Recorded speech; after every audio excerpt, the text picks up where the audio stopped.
first home game of the season. What the boys do tonight to get the 3 points?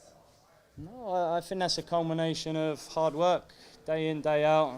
I mean, we've put in some really good performances on the road and just haven't found a way to get over the line. And tonight you can see that resiliency that they've built by going on the road, them difficult moments. And I'm just so pleased for each and every one of them, the staff included, because they've been working so hard and it's been a long time coming in. Where better to do it in front of your home crowd, 6,000 people, and obviously against a team who've just won 7 games in a row, so it was no easy task tonight. I saw you after the game kind of taking a moment with the crowd, taking it all in. What emotions were going through your mind when you picked up the first win? A bit of everything really, a little bit of relief I think to get that first win. I spoke with Mike Jacobs earlier in the week and he just said just enjoy the moment. Sometimes when there's so much chaos and there's been an awful lot going on this week, Jacob would tell you, but we managed to pull it together as a group and it was just a moment just to savour. First ever home game in front of this wonderful crowd at the Joe. First win for Huntsville City in regulation time and just a real good performance, a real team performance and within it some real bright individual sparks as well. What was it like to finally get to play in this crowd and what was that atmosphere like for you?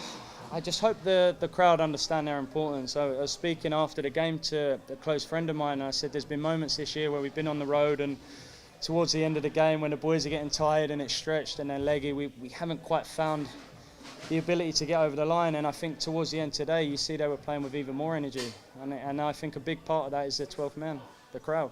They're out there, they were phenomenal throughout and probably a little bit panicky after going behind 4 minutes in, but what a way to win a game, to come back, to play like that and to really put in a good performance against a top team.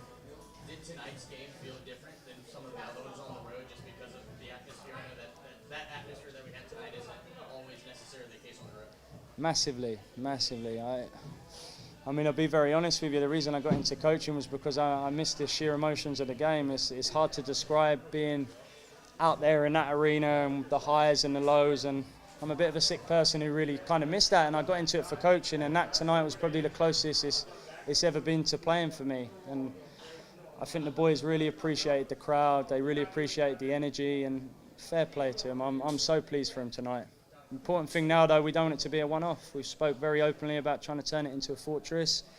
We know we've got a very difficult game obviously against New York Red Bulls here next Friday, but after 3 points and a performance like that, you can guarantee the energy when they come in on Sunday, because they haven't got Sunday off. They're going to be ready to work, ready to go again, and all fighting to get in that starting 11. Not only do you get your first win, but you get your first win against the leaders of the table. They hadn't lost all season.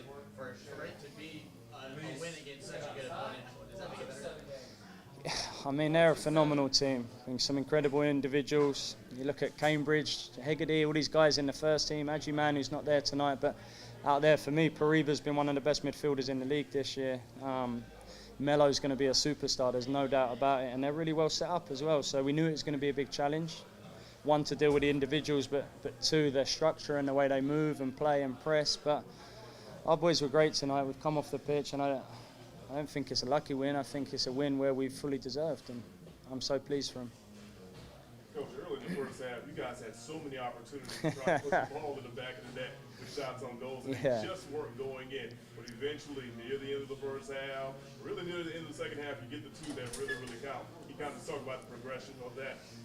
Yeah, and individually as well, because I spoke to Johnny Bolaños and he was disappointed that he didn't score a couple last week, and he's a little disappointed he hasn't got a few more on the mark already, and he's probably scored one of the hardest chances he's had all year this year. And I spoke to him before the game and said, just trust yourself, be confident, you're a fantastic player, and to have the ability and the cool head to take the touch and smash it in the goal was great. And then I think if you're going into that 1v1, at 1-1, the only man you want on the balls is Adli Adi. He showed it earlier in the season against these guys, going through one-on-one, that composure, and he's done it again tonight, and that's the mark of a real top number 9. So we got high hopes for Azad. He's not quite fully fit yet, which for me is quite frightening to where he could get if he gets another 5-6 games under his belt. So we'll keep pushing him, and hopefully he's going to have a real standout season this year.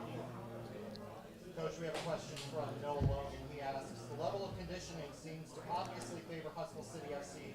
Towards the end of the game, how much do you emphasize conditioning and hustle in training compared to technique and finesse? Oh, good question, very in-depth. No, look, we speak about trying to be the hardest working team in the league, and it's not just on a match day. You can do that, and it's no coincidence. You see the boys able to sprint, able to press, able to continue to play at that intensity, and that's from day in, day out. Good training habits, and trying to build that competitive edge every single day, because it's not just a team of 11. It's 20, 22 players who are all good players, and they're all fighting for that starting 11. So that brings that competitiveness in training, and hopefully you see it coming out on a match day.